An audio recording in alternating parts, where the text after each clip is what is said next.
Poor twins walk into a bakery with a box of dolls and say, "Can we trade these for bread and milk? We're very hungry." The young billionaire overhears and does the unthinkable. Clara opened her eyes and felt her stomach rumble. The apartment was silent, except for the sound of drips falling into the can their mother left in the corner of the living room. She looked to her side and saw Daisy still asleep, curled up under the thin blanket. "Daisy," she whispered, nudging her sister. "Daisy, wake up." The little girl slowly opened her eyes. "What is it, Clara?" "I'm hungry. Are you?" Daisy nodded. The two of them got up and walked barefoot to the kitchen. Clara opened the refrigerator. Empty. Just a half-full bottle of water. "Where's Mommy?" asked Daisy. "She left early to look for work again," Clara replied, remembering what their mother had said the night before. Daisy opened the kitchen cabinet. An empty can of sauce, a package of pasta with only a few loose strands at the bottom, nothing else. "Clara, I'm really hungry," she said, pouting. "Me too. But Mummy said she'll bring something back when she returns. But she takes a long time to come back." The two of them stood there, staring at the empty kitchen. Clara's stomach rumbled again, louder this time. "Daisy, remember that time Mummy sold Grandma's ring?" "I remember. She was sad, but she bought food for us." Clara thought for a moment. "And what if we tried to trade something of ours for food? But we don't have anything valuable." "Yes, we do." Clara took her sister's hand. "Come with me." They went to their room, and Clara pulled an old shoebox from under the bed. Inside were their 3 dolls. They weren't new or expensive dolls, but they were their favorite toys. Clara's doll was named Princess. She had blonde hair and a slightly faded blue dress. Daisy's was Flower, with brown hair and a red dress, and there was Friend, whom they both shared. "Our dolls." Daisy's eyes widened. "They're the only things we have that might be worth something," Clara said, even as she felt her chest tighten. "But Clara, they're our friends." "I know, but we can trade them. And then when Mommy gets a job, we can ask her to buy us new ones." Daisy picked up the Flower doll and hugged her. "Do you think anyone will want them?" "I think so. They're very good dolls." The two stood there holding their dolls. Clara knew Daisy was thinking the same thing she was. They didn't want to part with them. But their hunger was stronger. "Okay," Daisy said finally. "But only until Mommy gets a job." "Only until Mommy gets a job," Clara repeated. They placed the dolls in the box, got dressed, and left the apartment. The sun was bright outside, and people were walking along the streets. Clara held her sister's hand, and the two walked slowly, looking for a place where they could try to make a trade. "Look there," Daisy pointed to a small bakery. "There are a lot of people. It must be a good place." Clara looked at the sign. Miller's Bakery. Fresh bread, homemade cakes. Her stomach rumbled just thinking about it. "Let's try," she said. Miles Harrison woke up at the same time as always, 6 in the morning, on the dot. The alarm clock didn't even need to ring anymore. His body already knew it was time to start another day, just like the others. He got out of his king-size bed and walked to the 32nd floor window. The city stretched out below like a chessboard, with tiny cars racing through the streets. Everything was so small. Everything was so distant. At 29, Miles possessed a fortune most people couldn't even imagine. Heir to Harrison Hotels, a chain that had dominated the market for 3 generations, he had everything money could buy. Imported cars, watches that cost more than a house, custom-made clothes by famous designers. But that morning, like every other, he felt empty. The phone rang. It was Janet, his assistant. "Good morning, Mr. Harrison. Your meeting with the Japanese investors has been rescheduled for 10. Lunch with the mayor is still at 2. And your mother called to ask if you'll be attending her charity dinner tonight." Miles sighed. Another day full of obligations that meant nothing to him. "You can cancel the dinner. Tell her I have other commitments." "But sir..." "Janet, just do as I asked." He hung up and tossed the phone on the bed. His mother would be annoyed, but he couldn't stand pretending to care about those social events anymore. Smiling at people who only wanted something from him.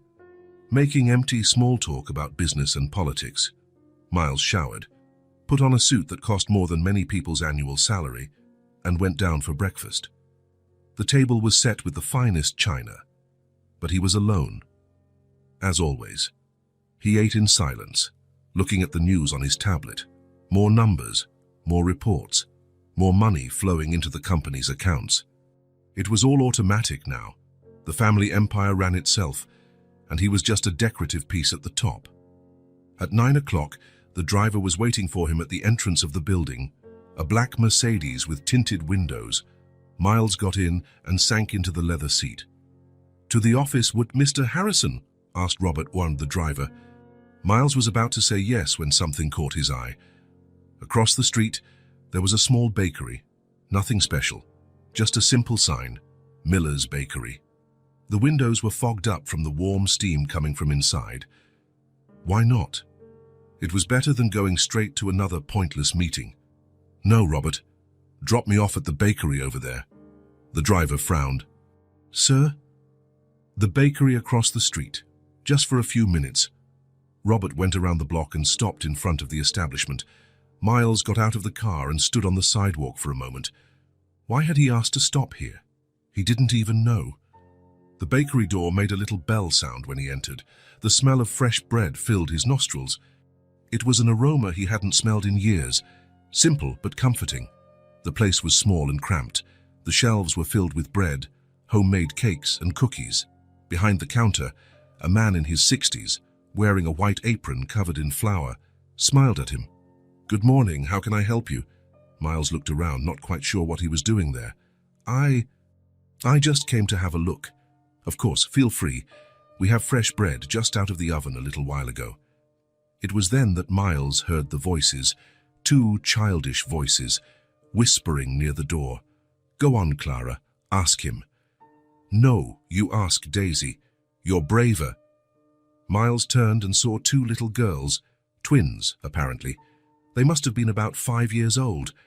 They were dressed in clean but clearly patched clothes. Their blonde hair was tied in simple ponytails.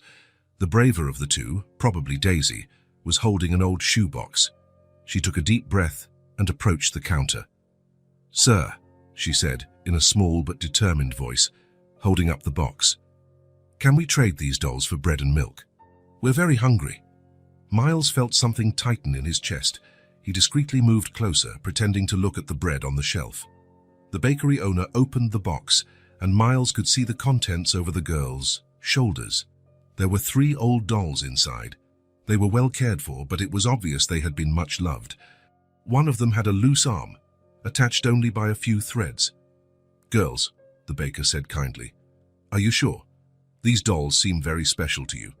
Clara, the shyer one, spoke for the first time. "It's just that Mommy went out to look for work, and there's no food at home. We're very hungry. But we take good care of them," Daisy added quickly. "They're very good dolls. They'll keep someone company." Miles felt his heart race. Without thinking, he approached the counter. "Excuse me," he said, taking his wallet out of his pocket. "I'll pay for the girls, bread and milk." The two of them looked at him with wide eyes. The baker seemed surprised too. "Sir, you don't have to—" the man began. "Do I insist?" Miles placed a $50 bill in his hand. "And you can give them something extra, some cookies, maybe, and let them keep the dolls." The baker prepared a bag with bread, cookies, and filled 2 cups with milk. The girls kept looking at Miles as if he were a magician. "Thank you, sir," said Clara, holding the cup of milk with her 2 small hands. "Thank you so much," Daisy added. "You're very kind." They smiled at him, a genuine smile, full of gratitude. Miles felt something he hadn't felt in a long time, a strange sensation, as if his chest were both lighter and heavier at the same time. "You're welcome," he managed to say. The girls took their dolls, the food, and left the bakery hand in hand. Through the steamy window, Miles watched them walk away down the street, walking slowly and talking quietly. "Very special girls," the baker commented, putting the money away. "They always offer something in return when they need food. They never beg." Miles just nodded. He bought a loaf of bread he didn't even want and left the bakery. Robert was waiting for him in the car. "Is everything all right, Mr. Harrison?" "Everything's fine," Miles murmured, still looking in the direction where the girls had disappeared. On the way to the office, he couldn't stop thinking about those 2 smiles. When was the last time someone had smiled at him like that? When was the last time he had done something that truly mattered? At the office, the meetings passed in a blur. Miles was physically present, but his mind was still in that small bakery, with two little girls offering their most precious toys for a piece of bread. That night, alone in his silent apartment, Miles found himself looking out the window in the direction of the neighborhood where the bakery was. For the first time in a long time, he felt that something had changed. He couldn't explain what, but something was different. He fell asleep thinking of two brave little girls and their sincere smiles. And for the first time in years, he didn't feel completely alone. Miles woke up the next day with the same strange feeling in his chest. During breakfast, as he browsed through financial reports, his mind kept returning to those two genuine smiles in the bakery. He couldn't understand why that scene bothered him so much. It wasn't longing. He barely knew the girls. It was something different, a restlessness that stirred him in a way he couldn't explain. "Mr. Harrison," Janet appeared at the office door. "The contracts for the Miami acquisition are ready for your signature." Miles nodded distractedly, signing the papers without even reading them properly. His mind was elsewhere. Why were two unknown children taking up so much space in his thoughts? During the board meeting, while they discussed expansion to the West Coast, Miles found himself staring out the window. Down below, people walked the streets, living their normal lives. Were there other children like Clara and Daisy out there? Were there other mothers struggling alone to put food on the table? "Miles, what do you think of the proposal?" The vice president's voice brought him back to reality. "Sorry, could you repeat that?" The other executives exchanged glances. Miles Harrison never lost focus in a meeting. He was known for his attention to detail, for always being one step ahead. "The San Diego proposal? Do you think we should invest?" "Ah, yes, of course. Let's move forward." But his mind had already returned to that small bakery, to two little girls offering their most precious toys for a piece of bread. At the end of the day, Miles was in his apartment, looking at the city from his terrace window. He had everything anyone could want, but he felt empty. He had always felt empty. The difference was that now this feeling seemed heavier. He tried to distract himself by watching the news, but he couldn't concentrate. He tried to read some reports, but the words seemed jumbled on the page. Every time he closed his eyes, he saw those determined little faces offering their dolls in exchange for food. "This is ridiculous," he muttered to himself. "They're just two kids I don't even know." But it was no use. The restlessness remained, growing with each passing hour. On the second day, Miles tried to keep busy with more meetings and appointments. He visited two properties the company was considering buying. He had lunch with foreign investors. He attended a conference on the future of luxury tourism. Nothing worked. His mind kept going back to Miller's bakery. "Mr. Harrison, are you all right?" Robert asked as they were returning from the last appointment of the day. "You seem distant." Miles looked at the driver in the rearview mirror. Robert had been working for the family for 15 years. He was one of the few employees who allowed himself to make personal comments. "I'm fine, Robert, just thinking about some things." "If I may say so, sir, for the past 2 days you've seemed different, more thoughtful, different." Miles chuckled softly. If only Robert knew how true that was. On the third day, Miles made a decision.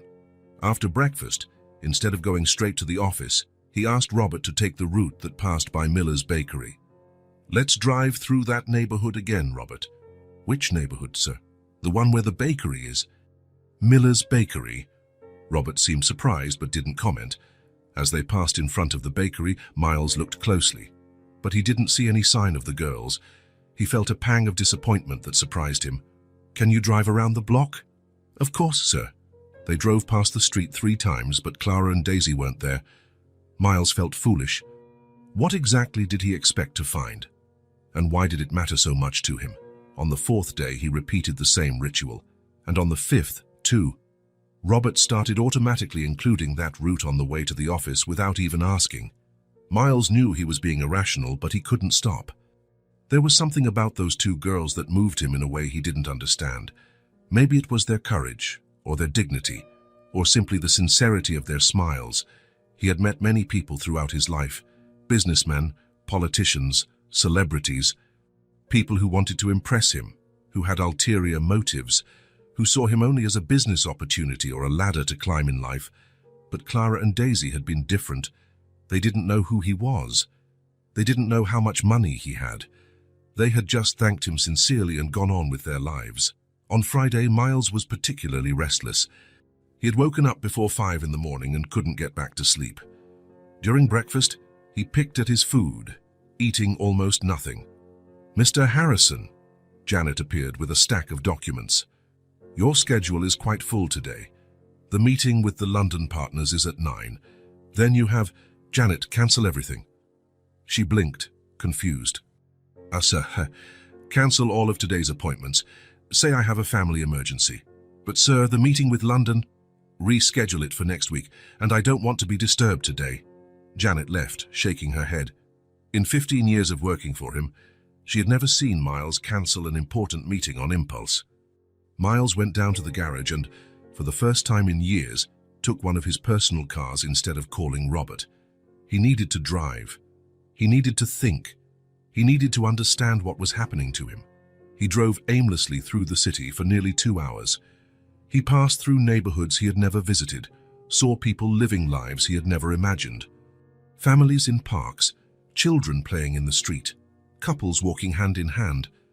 When he realized it, he was driving in the direction of Miller's bakery. This time, instead of just driving by, he parked across the street and watched. The bakery was busy, people coming and going, buying bread for lunch. Miles stood there for almost an hour, feeling completely foolish. What exactly was he doing? Stalking 2 5-year-old children? This was ridiculous. He was about to leave when he saw something that made his heart race. 2 small figures walking down the sidewalk, hand in hand. Clara and Daisy. They were a few blocks from the bakery, heading towards what looked like a small market. Miles got out of the car and followed them at a safe distance, not knowing exactly why. The girls stopped in front of the market and started talking quietly to each other.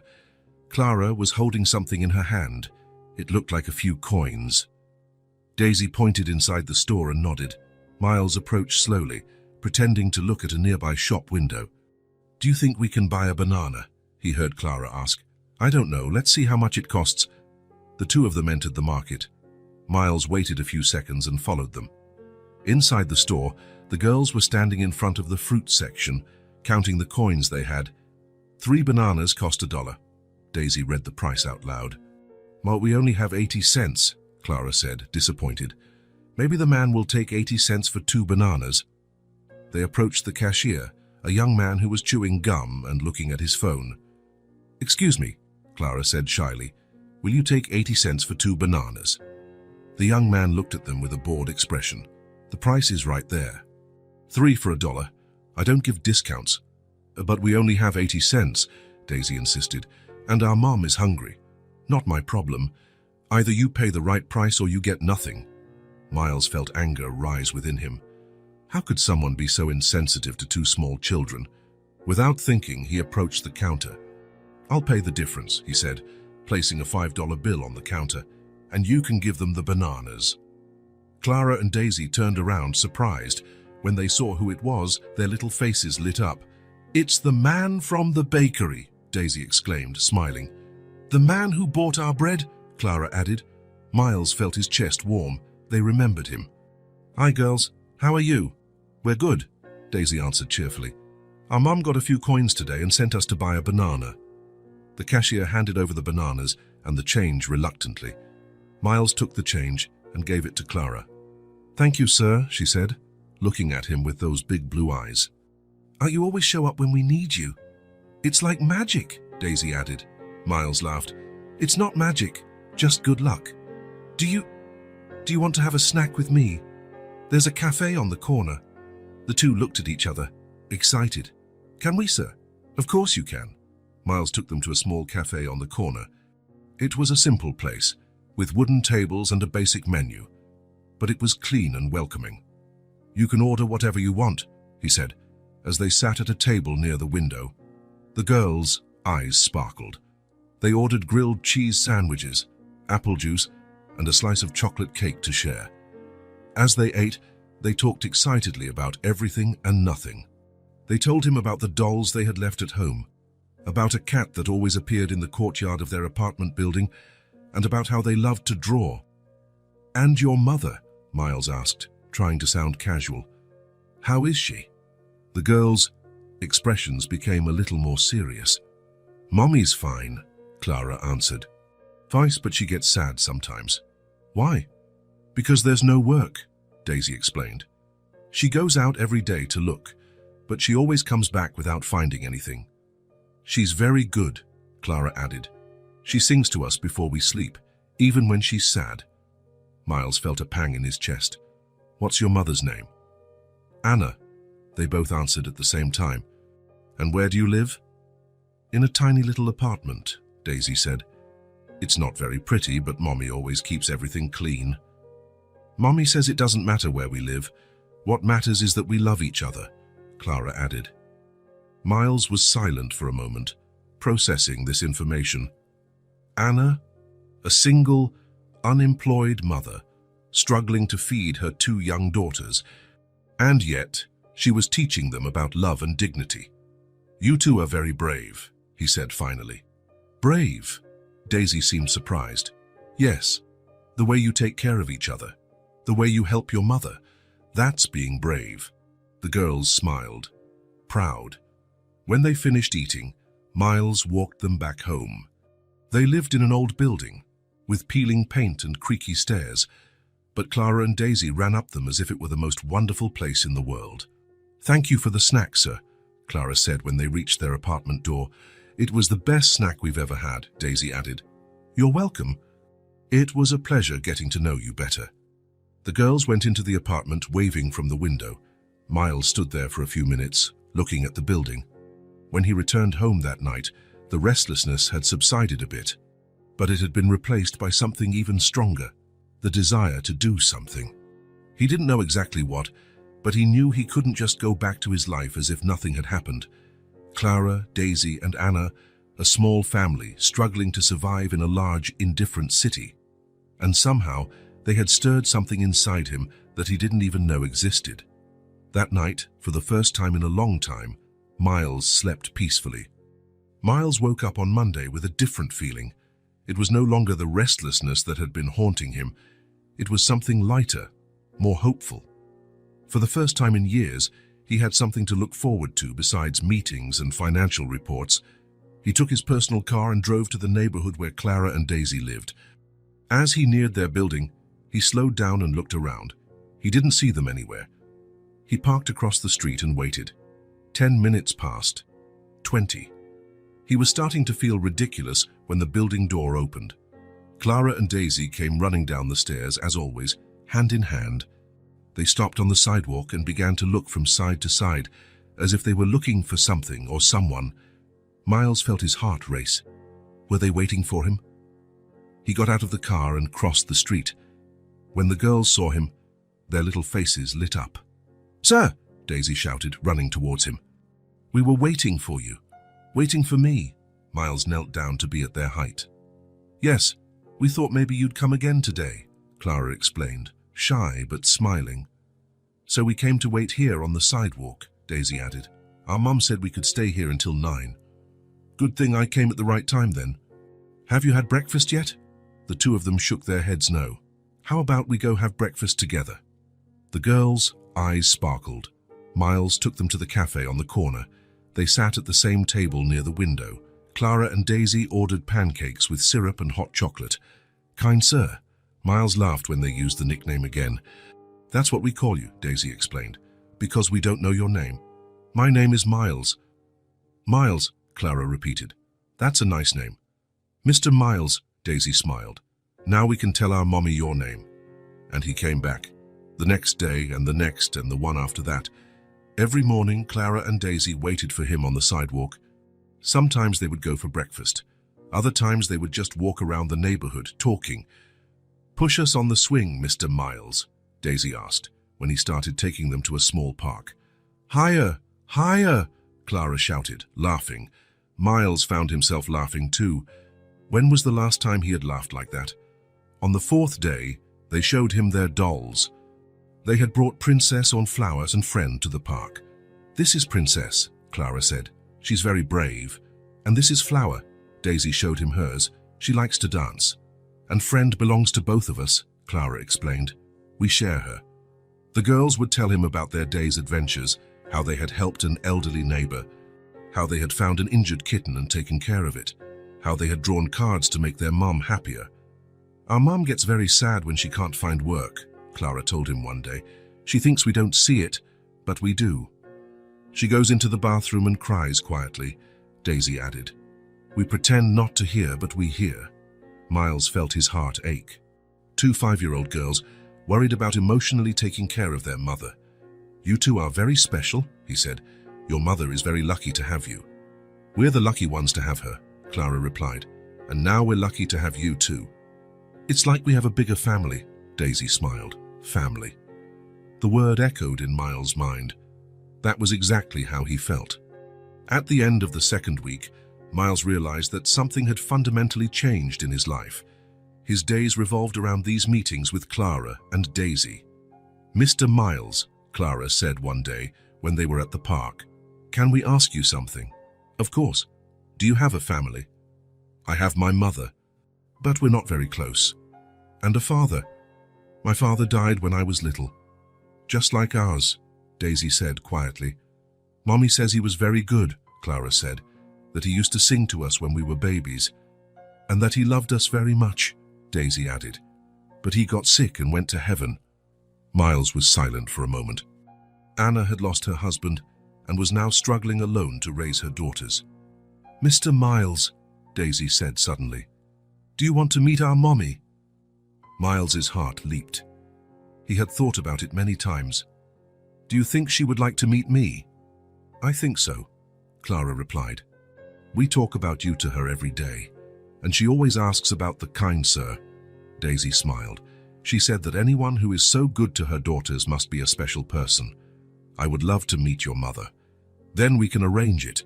Daisy clapped her hands. "Mommy always gets home at 5 o'clock. "We can tell her you're coming over tomorrow," Clara suggested. "Feel you sure she won't be bothered?" "No, she'll be happy, we know it." The next morning, Miles was nervous.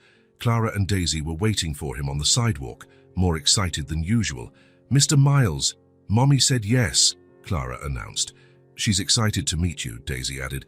"And she made lemonade." "It's the only special thing we had to offer," Clara explained. At 5 o'clock sharp, they went up the stairs of the building. Miles was carrying a bag with fruit, bread, milk, and some sweets. "Mommy, we're home!" Daisy shouted when they reached the 3rd floor. The door opened, and Miles saw a young woman with blonde hair tied in a simple ponytail. She was wearing a white blouse and a blue skirt, both clean but old. Her eyes were the same light blue as her daughter's. "Mommy, this is Mr. Miles," Clara said proudly. Anna smiled, and Miles understood where the girls had inherited that genuine smile. "It's a pleasure to meet you, Miles. I'm Anna. Clara and Daisy talk about you all the time." "The pleasure is all mine, Anna. Your daughters are extraordinary." "Please, come in." "Our apartment is small, but it's our home," Clara finished. Miles entered the apartment and understood immediately. The place was small and simple, but impeccably clean. There were flowers in bottles, the girls, drawings taped to the wall, and a sense of love that permeated every corner. "Please, have a seat," Anna indicated the sofa. "I made lemonade. I hope you like it." As Anna served the lemonade, Miles observed the apartment. There was little furniture, but everything was arranged with care. A small table, a bookshelf with a few books, and the girls' toys neatly organized. "Miles," Anna said, sitting across from him while Clara and Daisy played on the floor. "I don't know how to thank you for everything you've done for the girls. You don't need to thank me. It's a pleasure to be with them. They tell me about the breakfasts, the outings. You can't imagine how much that means to them. And to me." Anna paused, choosing her words carefully. It's been a long time since they've had a positive male figure in their lives. Since their father died. "Clara and Daisy told me you lost him when they were babies." Anna nodded, her eyes filling with sadness. "David, cancer. It was very fast. The girls don't even remember him, but I remember everything." She took a deep breath before continuing. "After he died, it was very difficult. I worked in a shop, but the money barely covered the bills. When the girls started to grow, the expenses increased and Anna paused, fighting back emotion. I lost my job 6 months ago. The shop closed. Since then, I've been looking for work every day, but it's hard, especially when you need flexible hours because of the children. Miles listened in silence, feeling a deep respect for this woman. So I do what I can to maintain our dignity, Anna continued. I've never begged, never asked for government help. I sell a few things when I need to, do some odd jobs, but... She looked at her daughters, who were playing quietly. Sometimes I wonder if I'm being stubborn, if I shouldn't just swallow my pride. But I want Clara and Daisy to learn that we can hold our heads high, even in the most difficult situations. And they have learned, Miles said softly. They are the most dignified children I have ever met. Anna smiled, tears forming in her eyes. Thank you for saying that. Sometimes I feel like I'm failing them. You're not failing. You're raising 2 extraordinary girls. They like you very much, Miles. They talk about you all the time. You've become very important to them. Miles looked at Clara and Daisy. They've become very important to me, too. More than I ever thought possible. Anna studied his face. May I ask why you're so interested in them? You seem to be a successful man. Since I met your daughters, my life has more meaning. They remind me of what truly matters. Anna nodded, as if she understood. They have that effect on people. They always manage to find joy in the simplest things. They talked for another hour. Anna told him about the dreams she had for her daughters. Miles talked about his work, but in a simple way. When it was time to leave, Clara and Daisy hugged him tightly. Did you like our house, Mr. Miles? Clara asked. I loved it. It's a home full of love. And did you like our mommy? Daisy wanted to know. Miles looked at Anna. Your mother is a very special woman. Now I understand where you get so much strength and kindness. When Miles left the apartment that night, he couldn't stop thinking about the difference between the 2 worlds. He had everything money could buy, but Anna had something he had never possessed. A true home. Unconditional love. For the first time, Miles wondered if there was a way to help Anna and the girls without offending their dignity. If there was a way to become part of that small but extraordinary family that had touched his heart. They've become very important to me too, he admitted, more than I ever thought possible. Anna studied his face for a moment. May I ask, why are you so interested in them? You seem to be a successful man. You must have a life full of important commitments. Miles thought about the question. How could he explain that meeting Clara and Daisy had changed something fundamental inside him? How could he say that for the first time in years he felt truly alive? Honestly, Anna, I can't fully explain it. But since I met your daughters, my life has more meaning. They remind me of what truly matters. Anna nodded, as if she understood. They have that effect on people. They always have. Even when we were poorer than we are now, they managed to find joy in the simplest things. They talked for another hour. Anna told him about the dreams she had for her daughters, about how she wanted them to study and have opportunities she never had. Miles talked about his work, but in a simple way, without mentioning the extent of his wealth. When it was time to leave, Clara and Daisy hugged him tightly. Did you like our house, Mr. Miles? Clara asked. I loved it. It's a home full of love. And did you like our mommy? Daisy wanted to know. Miles looked at Anna, who was watching the scene with a soft smile. Your mother is a very special woman. Now I understand where you get so much strength and kindness. As Miles left the apartment that night, his mind was buzzing. He had met many people in his life, but Anna was different. There was a quiet strength in her, a dignity that not even the most difficult circumstances could break. Driving back to his luxurious apartment, Miles couldn't stop thinking about the difference between the 2 worlds.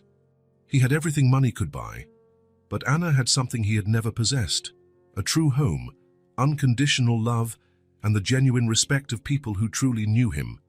That night, for the first time, Miles wondered if there was a way to bring these 2 worlds together, if there was a way to help Anna and the girls without offending their dignity, if there was a way to become part of that small but extraordinary family that had touched his heart in a way he had never imagined possible. Miles drove back to his apartment in silence, Anna's words echoing in his mind. When he arrived at the luxurious building where he lived, the doorman greeted him with the same professional smile as always, but Miles barely noticed. His head was somewhere else. In the elevator, looking at his reflection in the mirrored doors, he saw a well-dressed man in a suit that cost more than many people's rent for an entire year. But for the first time, that image bothered him. When he reached his apartment, the difference hit him like a punch to the gut. The place was 3 times the size of some entire apartments, with furniture that cost fortunes, works of art on the walls, and a prime view of the city. Everything perfect, everything expensive, everything empty. Miles poured himself a whiskey from a bottle that cost more than Anna spent on food in 6 months, but the liquid tasted bland in his mouth. He walked to the panoramic window and looked at the city below. Somewhere in that vast expanse of lights, Anna was putting Clara and Daisy to bed, probably singing to them as they did every night, even when she was too tired to stand, probably wondering if she would find work the next day, if there would be enough food for another week. Miles sat down in the $15,000 Italian leather armchair and tried to focus on the reports Janet had left for him to review. But the words seemed jumbled on the page. Every time he tried to focus on the numbers, he saw Anna's blue eyes telling her story with a dignity that left him speechless. "I do what I can to maintain our dignity," she had said. "I've never begged." Miles dropped the papers and put his head in his hands. When was the last time he had met someone with so much inner strength?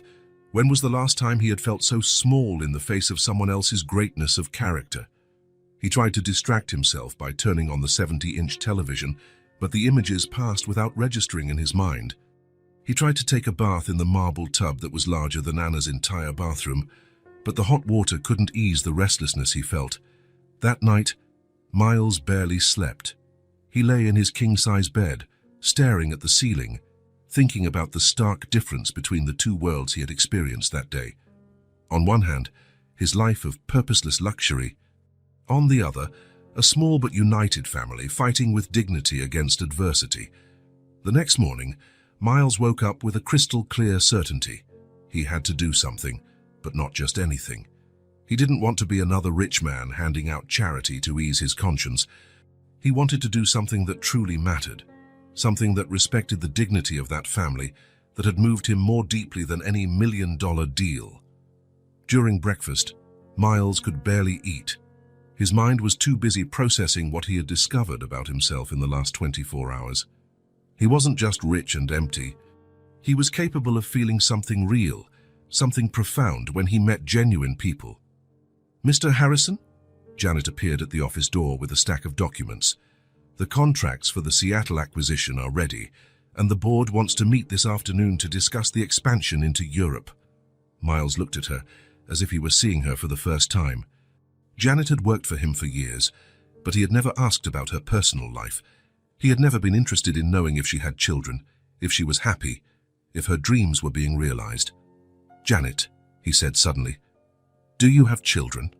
She blinked, surprised by the unexpected question. "I do, sir. 2 girls. Emma and Sophie. How old are they?" 8 and 10. "And you? Do you get to spend enough time with them?" Janet seemed even more confused.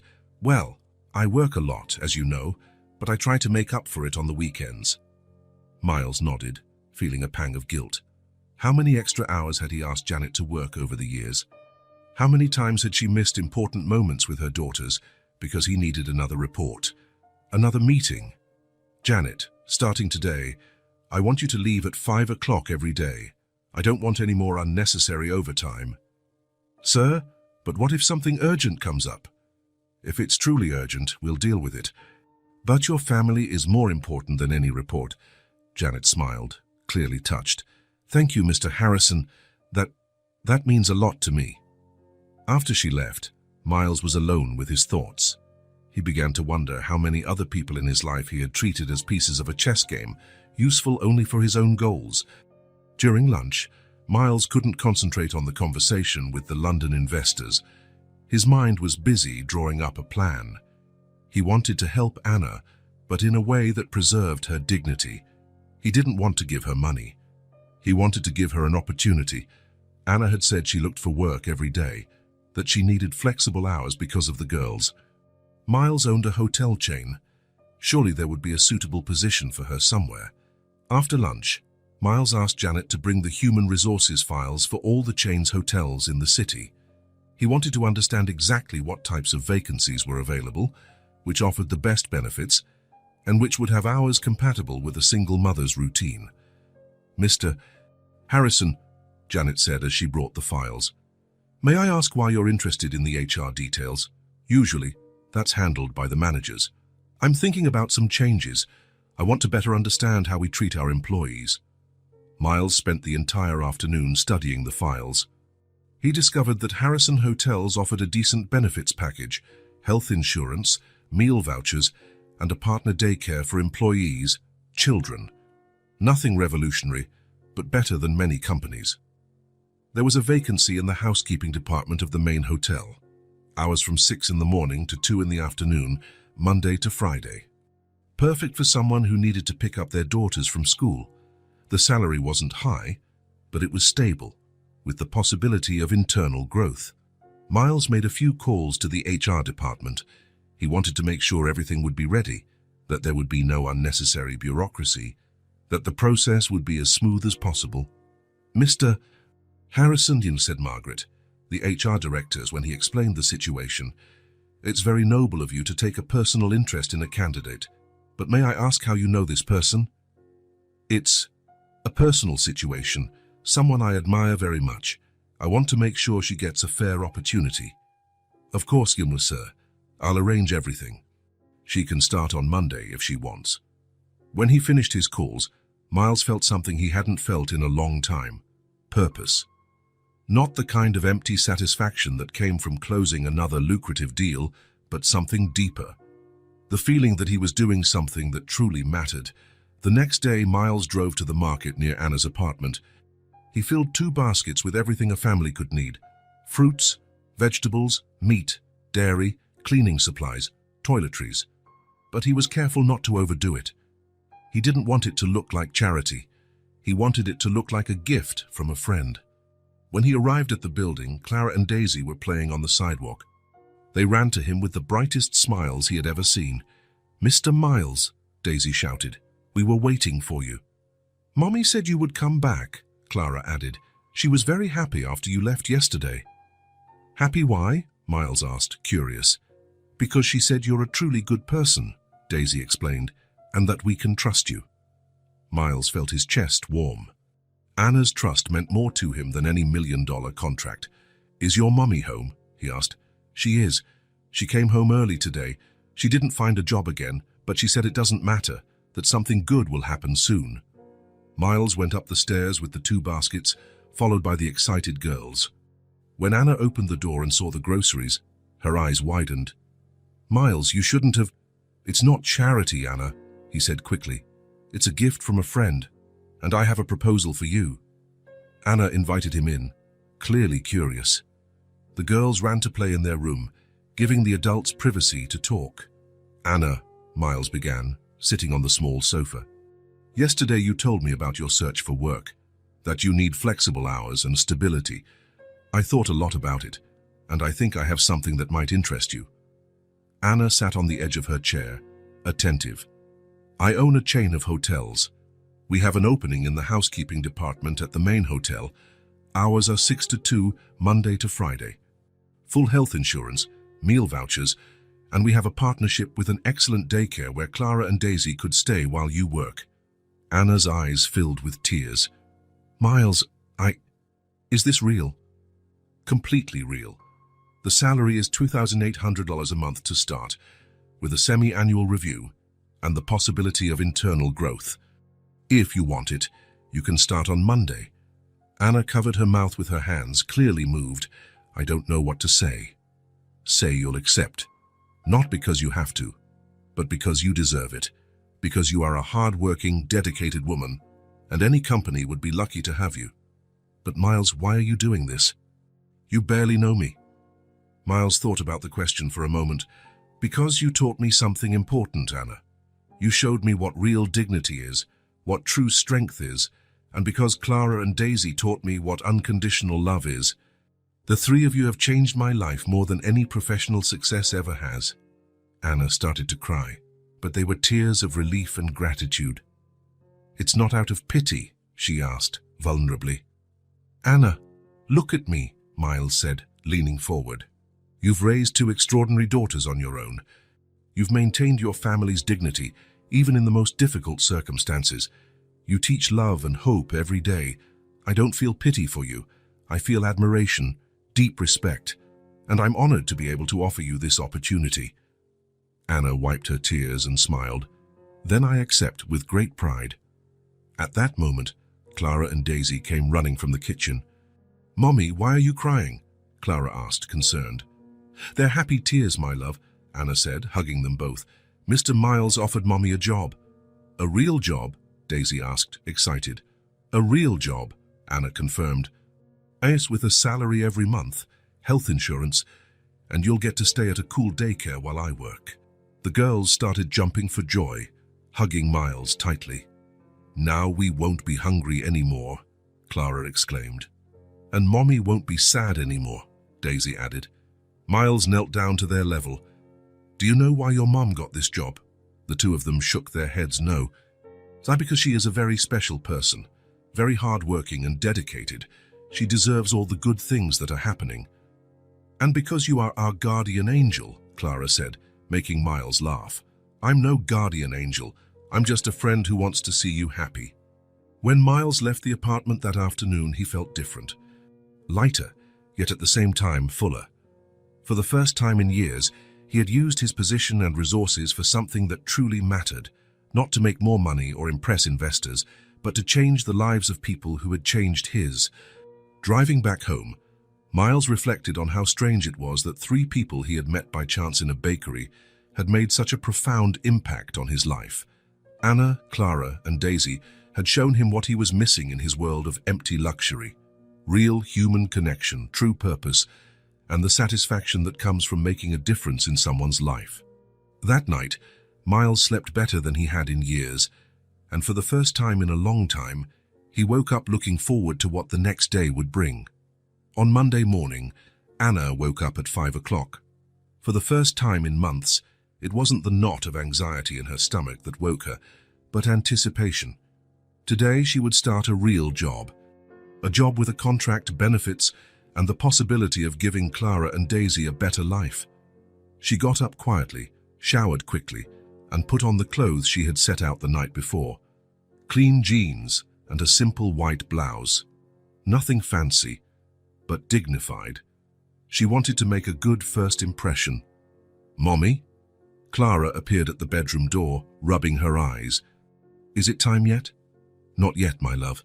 Go back to sleep. I'll wake you up in a little while. But Clara didn't go back to bed. Instead, she came closer and hugged Anna around the waist. Mommy, I'm proud of you. Anna felt her eyes well up with tears. Thank you, Clara. That means everything to me. At 6:30, Anna woke the girls. They had breakfast together, a real breakfast, with bread, milk, fruit, and even a little jam. The pantry was full thanks to the baskets Miles had brought, and Anna knew that soon she herself could maintain that abundance. You're going to like the daycare, Anna said as she fixed the girls a hair. Miss Margaret explained to me that they have toys, books, sway, and other kids for you to play with. And will we see you every day when you get off work? Daisy asked. Every day. I finish work at 2 and I'll come pick you up. Then we'll go home together. At 7:15, Anna dropped Clara and Daisy off at Sunshine Kids Daycare, the hotel's partner. The place was welcoming, with colorful walls, toys scattered everywhere, and smiling staff who greeted the girls warmly. Don't worry, Mrs. Williams, said the coordinator, a friendly woman named Sarah. They'll be fine, and if anything happens, we have your number. Anna kissed her daughters and left for the hotel. On the bus ride, she looked out the window and allowed herself to dream a little. For the first time in a long time, she had hope. Hope that things were finally changing for the better. The Harrison Hotel was imposing.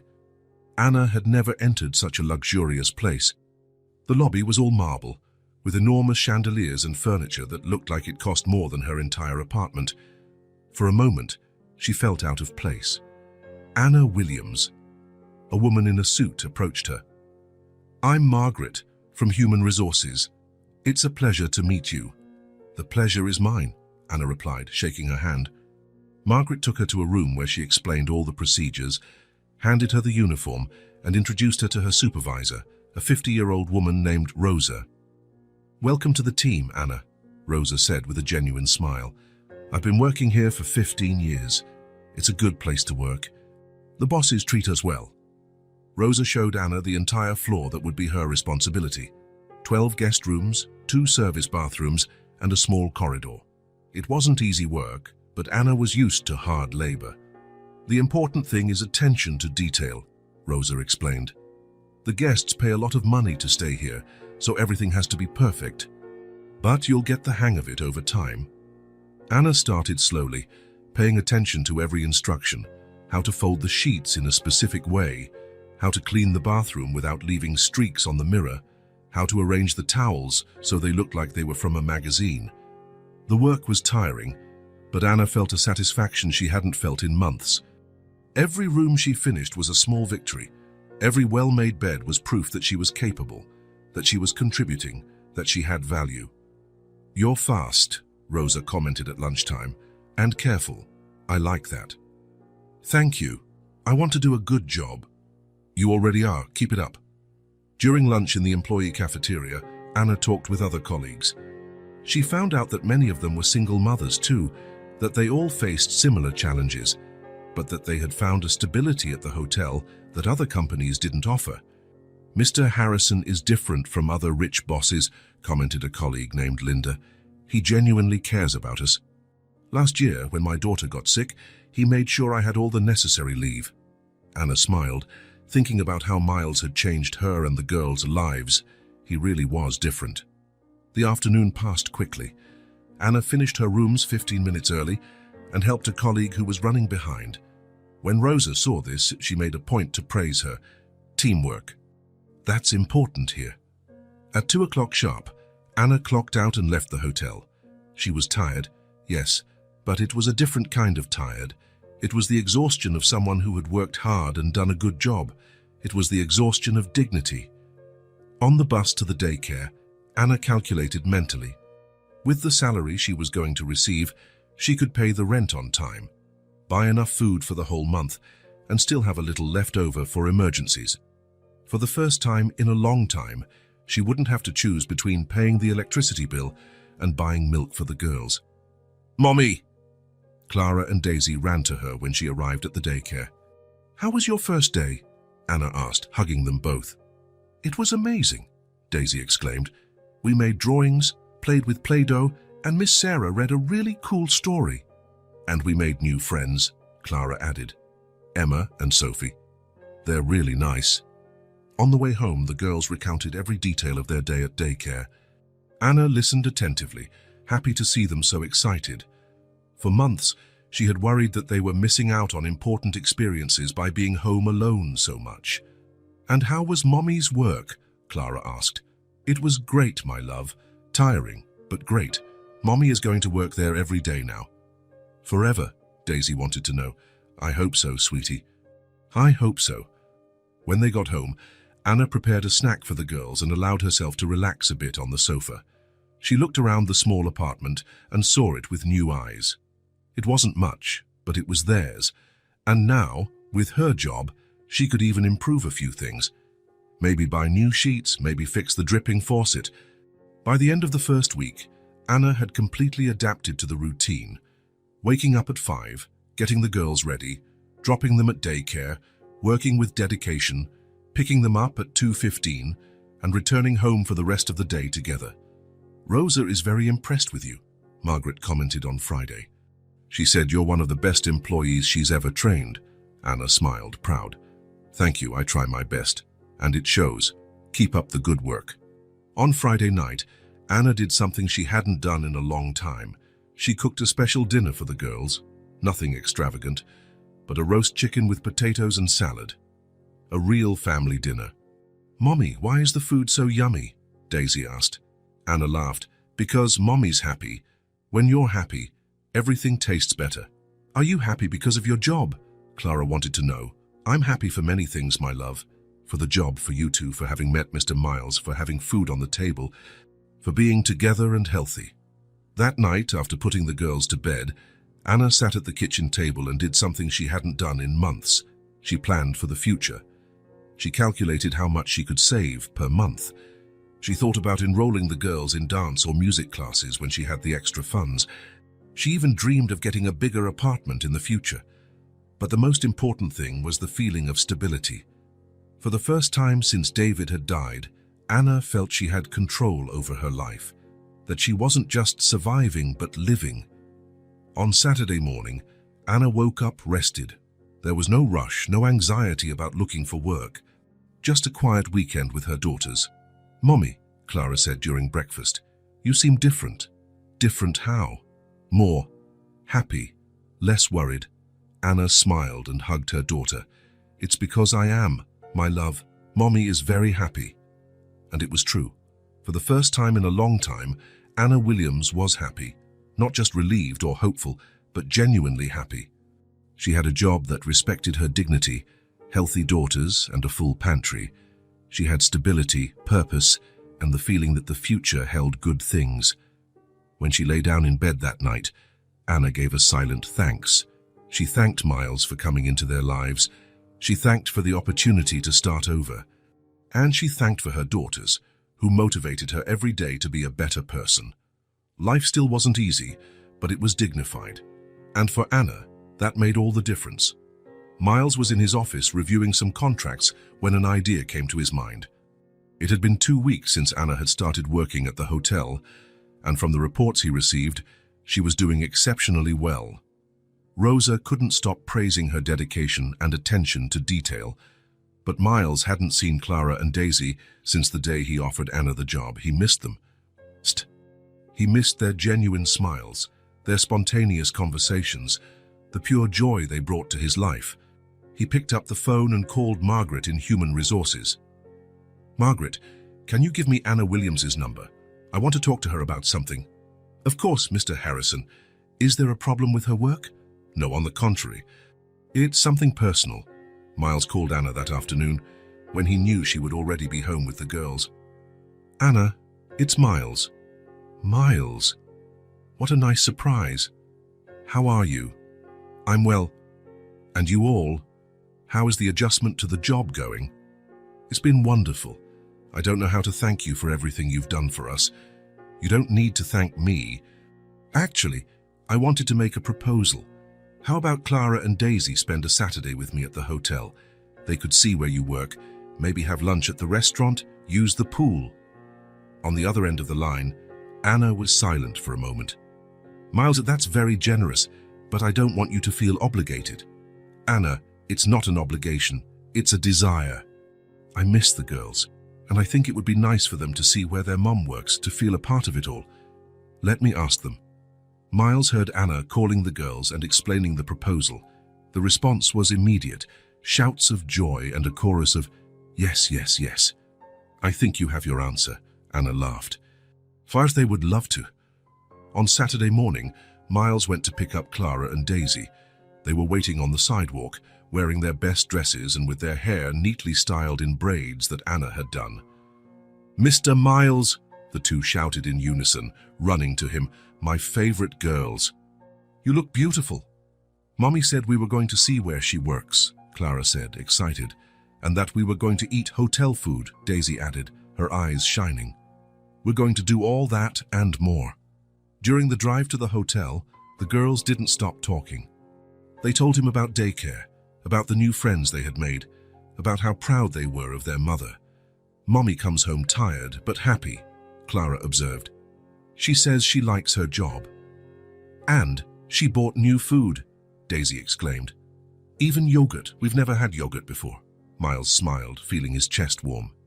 Knowing he had made a difference in their lives was better than any professional success. When they arrived at the Harrison Hotel, Clara and Daisy were speechless. "Is this where Mommy works?" Clara whispered, impressed. "It's so pretty," Daisy said, looking at the marble lobby with wide eyes. "Do you want to see where your mum works?" The girls nodded enthusiastically. Miles took them to the service elevator, and up to the floor where Anna worked. He had arranged with Rosa for her to be there on Saturday, just to show the girls the work. "Girls," Rosa exclaimed when she saw them, "you must be Clara and Daisy. Your mother talks so much about you." "Do you know our mommy?" Clara asked shyly. "Of course I do. She's one of the best employees we have. You must be very proud of her." "We are," Daisy replied with conviction. Rosa showed them a room that Anna had prepared that morning. Everything was perfect. Sheets stretched without a wrinkle, towels folded artistically, the bathroom sparkling. "Your mother did all of this," Rosa explained. "She has a special talent for making everything beautiful." Clara and Daisy ran their hands over the sheets, impressed. "Mommy is very neat," Clara said with pride. "She always keeps our house tidy too," Daisy added. After the visit to the work floor, Miles took the girls to the main restaurant of the hotel. The place was elegant, with polished wooden tables, shining silverware, and a view of the garden. "Can I order anything?" Daisy asked, looking at the menu with big eyes. "Anything you want." The girls chose hamburgers with French fries, orange juice, and for dessert, ice cream with chocolate sauce. Miles ordered just a salad, but ended up eating half of their fries because they insisted he try them. "Mr. Miles," Clara said between bites, "this is the best lunch of our lives." "Better than the pancakes at the cafe?" Miles teased. "Different," Daisy reflected. "The pancakes are special because it was the first place we went together. But this is special because it's where our mommy works." After lunch, Miles took them to the hotel pool. He had brought new swimsuits for them, and when they saw the large, blue pool with lounge chairs all around and a view of the city, they were speechless. "Can we really get in?" Clara asked, incredulous. "Of course. That's why we came." The girls ran to the changing room to get changed and came running back. The first thing they did was dive in, screaming with joy. Miles sat on a lounge chair, watching them play. "Look, Mr. Miles, I can swim," Daisy shouted, making clumsy movements that looked more like a doggy paddle. "Me too," Clara tried to imitate her sister. They played in the pool for over an hour. They invented games, pretended to be mermaids, and laughed until they were out of breath. Miles couldn't stop smiling at their pure joy. When they got out of the pool, the girls dried off and sat next to Miles. "Mr. Miles," Clara said, suddenly serious, "we wanted to tell you something." "What is it?" "We've never had such a special day," Daisy began. "We've never eaten in such a beautiful place, never swum in such a big pool." "We felt like princesses," Clara added. "You are princesses. Very special princesses." Clara was thoughtful for a moment. "Mr. Miles, maybe now we'll be able to get a good education," she said, and then shook her head. "But this is already good enough. We have food, and you come to see us." Miles felt something tighten in his chest. Even after everything that had changed in their lives, Clara still dreamed of basic things like getting a proper education. And yet, she was grateful for what she had. "Clara, you will get an education. You both will. You'll have all the opportunities you deserve."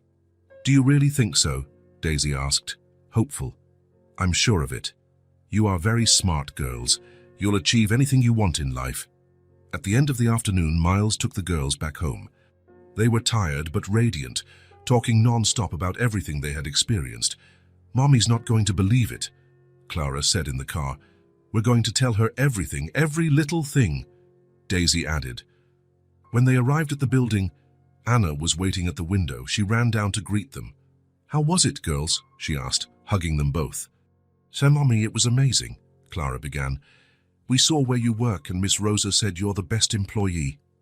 "And we ate at a real restaurant," Daisy added, "with a waiter and everything." "And we swam in a giant pool," Clara completed. Anna looked at Miles with tears in her eyes. "Miles, thank you. You have no idea what this means to them." "It was special for me too, Anna. I missed them." "Can we go again, Mr. Miles?" Daisy asked. "Whenever you want." When Miles said goodbye that night, he felt complete in a way he hadn't in years. He had provided a special day for Clara and Daisy, but they had given him something even greater, the memory of how good it feels to make someone happy without expecting anything in return. Driving back home, Miles thought about Clara's phrase. Maybe now we'll be able to get a good education. But this is already good enough.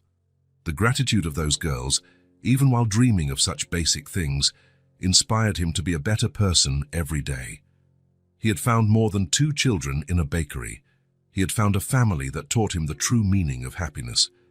Anna was at the grocery store buying ingredients for dinner when she heard a familiar voice behind her. Anna? Anna Williams?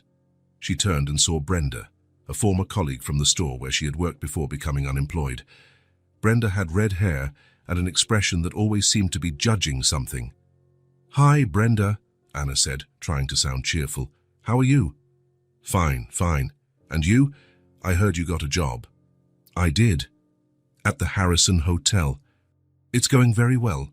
Brenda raised an eyebrow. Harrison Hotel, that fancy place downtown. How did you get a job there? Anna hesitated. She didn't know exactly how to explain the situation without sounding strange. It was through a recommendation. Anna, Brenda moved closer, lowering her voice, you have to be careful. These opportunities that appear out of nowhere always come with a price. What do you mean? A rich man doesn't help for free, never, especially not a young, pretty woman with 2 little girls. Anna felt her blood run cold. It's not like that, Brenda. He's a good person. That's what they want you to think. First comes the help, then comes the price. And by the time you realize it, you'll be in a situation you can't get out of. Brenda's words were like slaps to Anna's face. Each sentence planted a seed of doubt she didn't want to feel. You're wrong, Anna murmured, but her voice lacked conviction. I'm trying to protect you. You have 2 little girls to think about. You can't afford to be naive. Anna finished her shopping quickly and left the market, but Brenda's words echoed in her mind the entire way home. A rich man doesn't help for free. Sooner or later, he's going to collect. At home, Anna tried to focus on preparing dinner, but her hands trembled as she chopped the vegetables. The doubts Brenda had planted began to grow like weeds. Mommy, why are you sad? Clara asked, appearing in the kitchen. Anna flinched. I'm not sad, honey. Just thinking. Someone said that maybe Mr. Miles isn't as good as we think. Clara frowned. But he is good, Mommy. He's very good. Mommy. Clara interrupted her with a seriousness that surprised Anna. Mr. Miles makes us happy. He makes you happy. Why would someone say that's a bad thing? Clara's simple, direct question struck Anna like a bolt of lightning. Why was she even doubting? That night, Anna lay awake in bed, staring at the ceiling. Brenda's words kept coming back, mixed with the memories of all the good times she had spent with Miles. But what if Brenda was right? What if there were ulterior motives? The next morning, Anna arrived at work earlier than usual. She was tidying a room when Rosa appeared. Anna, is everything okay? You look worried. Rosa, can I ask you something? Mr. Harrison, Miles, has he always been like this, so considerate of the employees? Rosa studied Anna's face. Why do you ask? It's just, someone told me yesterday that rich men don't help without wanting something in return. Anna, Rosa said, sitting on the edge of the bed, I've worked here for 15 years. I've seen Miles grow up, become a man, take over the business. And I can tell you one thing, he's changed a lot in the last few months. Changed how? Before, he was polite, but distant. After he hired you, he started asking about the employees, about their families. Just yesterday, he approved an increase in the meal allowance for everyone. You know what I think? I think you all did him some good too. Sometimes people help each other. For the rest of the day, Anna tried to concentrate on her work, but the conversation with Brenda continued to bother her. When it was time to leave, she made a decision. Instead of going straight to the daycare, she called Miles. Anna, what a surprise. Is everything okay? Miles, do you have a few minutes to talk? It's important. Of course. Where do you want to meet? At the park where you used to take the girls. Anna picked up the girls from daycare and took them to the park. They ran to the playground, leaving Anna alone with her thoughts until Miles appeared. Anna, he said when he saw her sitting on the bench. Did something happen? Anna took a deep breath. Miles, I need to ask you something, and I need you to be completely honest with me. You can ask. Why did you do all this for us? The job, the help, the time you spend with the girls. Why, what do you want in return? Miles sat down next to her, clearly confused.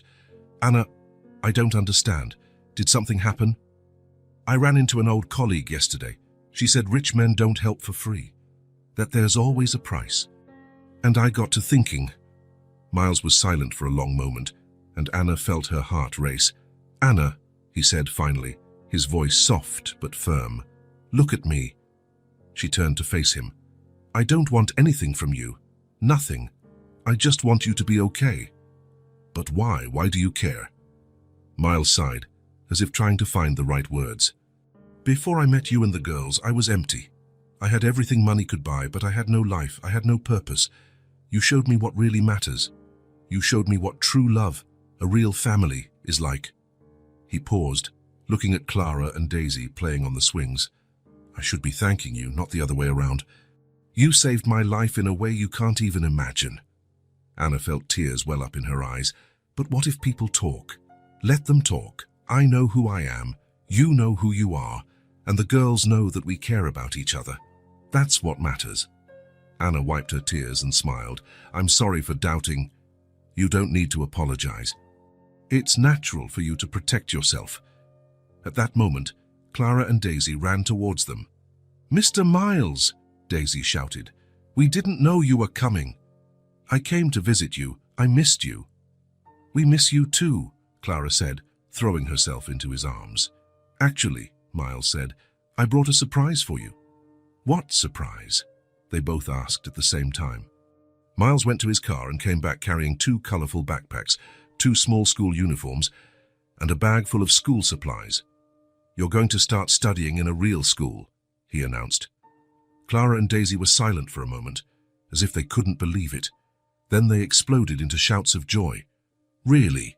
Clara asked, picking up the pink backpack. Very real. You're going to Sunshine Elementary on Monday. Daisy hugged the purple backpack against her chest. Are we going to have a real teacher? A real teacher, classmates, recess, everything. The 2 girls dropped their backpacks and ran to hug Miles at the same time, almost knocking him over. Thank you, Mr. Miles, Clara said, squeezing him tight. You're the best friend in the world, Daisy added. Then Clara stepped back a little and looked at Miles with her serious blue eyes. Mr. Miles, she said slowly, you seem like a dad to us. Anna felt her heart stop for a moment. Yeah, Daisy agreed. A dad who takes care of us, brings us presents, and makes us happy. We love you very much, Clara said simply.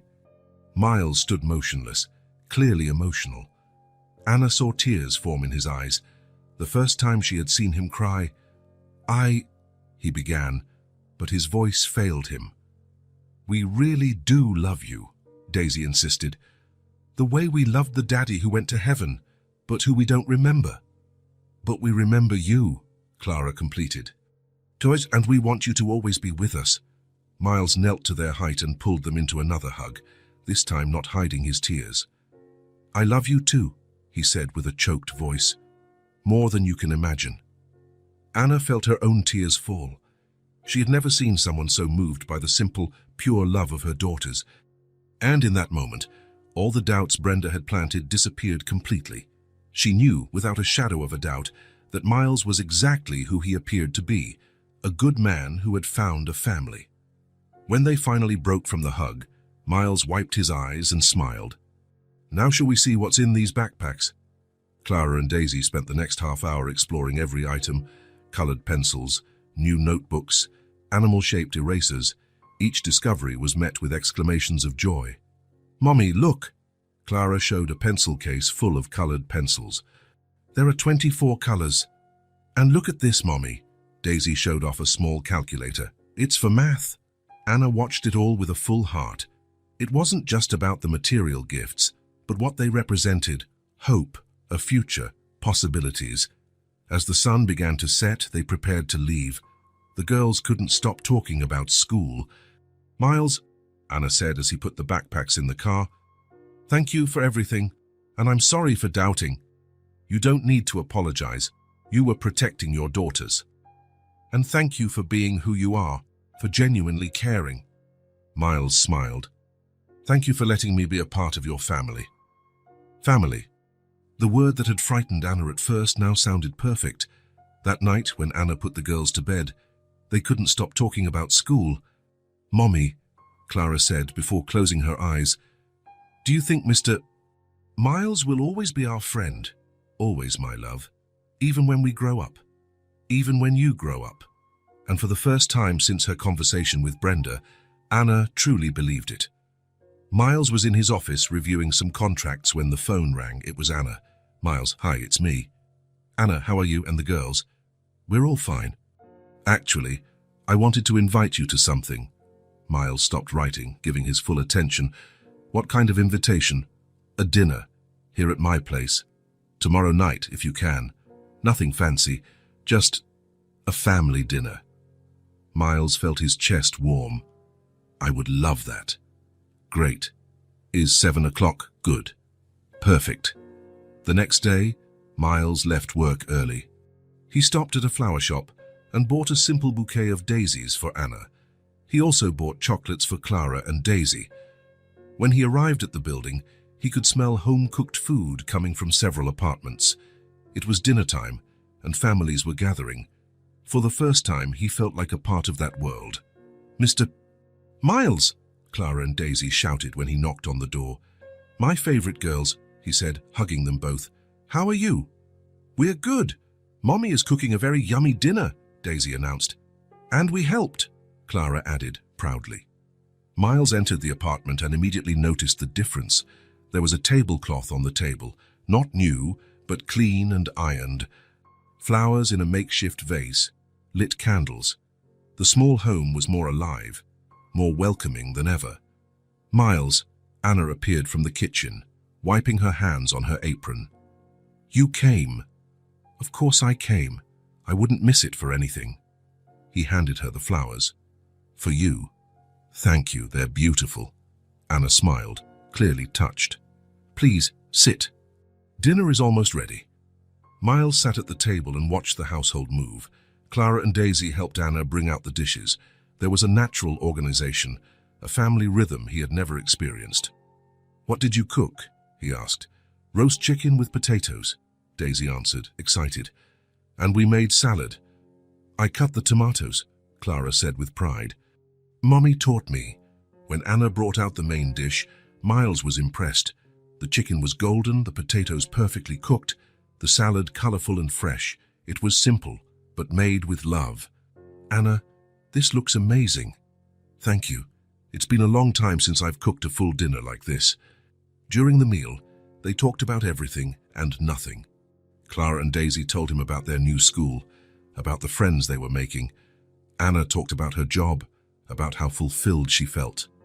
Miles realized he was relaxed in a way he had never experienced before. It was just a family sharing a meal and talking about their day. "Mr. Miles," Clara said suddenly, "we have a surprise for you." "A surprise?" "Yes," Daisy confirmed, jumping out of her chair, "but only after dessert." Dessert was homemade pudding that Anna had made. Miles ate every spoonful slowly, savoring not just the sweet taste, but the moment. "Can we give him the surprise now?" Clara asked Anna. "Yes, you can." The two girls ran out and returned, carrying something wrapped in colorful paper. "It's for you," Daisy said, handing him the gift. "You shouldn't have." "Yes, we should have," Clara insisted. "Open it." Miles unwrapped it carefully. Inside was a cardboard picture frame decorated with glitter, ribbons, and glued-on stars. In the center, a drawing made with colored pencils, 4 figures holding hands, a tall blonde woman, 2 identical little girls, and a man in a suit. Below the drawing, in neat letters that Anna had clearly helped write, it said, "Our friend, our heart, our family." Miles stared at the gift, unable to speak. His hands trembled slightly as he held the picture frame. "We made it together," Clara explained. "I drew you and Daisy drew Mommy. And Mommy helped with the words," Daisy added. "Do you like it?" Miles tried to answer, but his voice wouldn't come out. He looked at the drawing again, at those 4 united figures, and felt something break inside his chest. But it wasn't a painful break. It was as if a wall he had built around his heart had finally crumbled. "Miles," Anna asked, concerned, "are you okay?" He wiped his eyes and smiled. "It's the most beautiful gift I've ever received in my life." "Really?" Clara asked. "Really? Can I hug you?" Clara and Daisy threw themselves into his arms at the same time. Anna moved closer and was also included in the hug. There in that small apartment, holding these three people who had completely changed his life, Miles finally understood. He was no longer alone. For years, he had lived in luxurious apartments, surrounded by expensive objects, but completely isolated. He had mistaken success for happiness, money for love, status for purpose. But there, at that simple table, with that homemade dinner, with that handmade gift, he had found something he didn't even know he was looking for. A home, not an expensive, empty place, but a space full of life, laughter, and genuine conversation. A place where he was expected, wanted, and loved for who he was, not for what he possessed. A family, not ties of blood or convenience, but people who cared for each other, who supported each other, people who had chosen him and whom he had chosen back. Real love. Not the kind of self-serving affection he had known his whole life, but something pure, unconditional, and transformative. The love of two little girls who saw him as a hero. The respect of a strong woman who trusted him. "Mr. Miles," Daisy said, still in the hug. "Why are you crying?" "They're happy tears, sweetie. I'm very, very happy." "We are too," Clara said. "We're a family now, right?" Miles looked at Anna, who was smiling through her own tears. "Yes, we are," he confirmed, "a real family." That night, when Miles returned to his apartment, everything seemed different. The place was still luxurious, but now it had a purpose. It was where he lived so he could be close to his family. What really mattered was kept carefully on his nightstand, a handmade picture frame made by two little girls who loved him. He called Janet the next morning. "Janet, I want to make some changes to my schedule. From now on, I want to always have Friday afternoons free and never schedule anything on the weekends unless it's truly urgent." "Is there a problem, Mr. Harrison?" "No problem at all. It's just that now I have a family to take care of." Miles Harrison had begun his journey as a lonely billionaire, owner of everything but empty inside, and he ended it as something much better. A man who had found his true home in the hearts of people who truly loved him. He had discovered that the greatest wealth was not in bank accounts or properties, but in having someone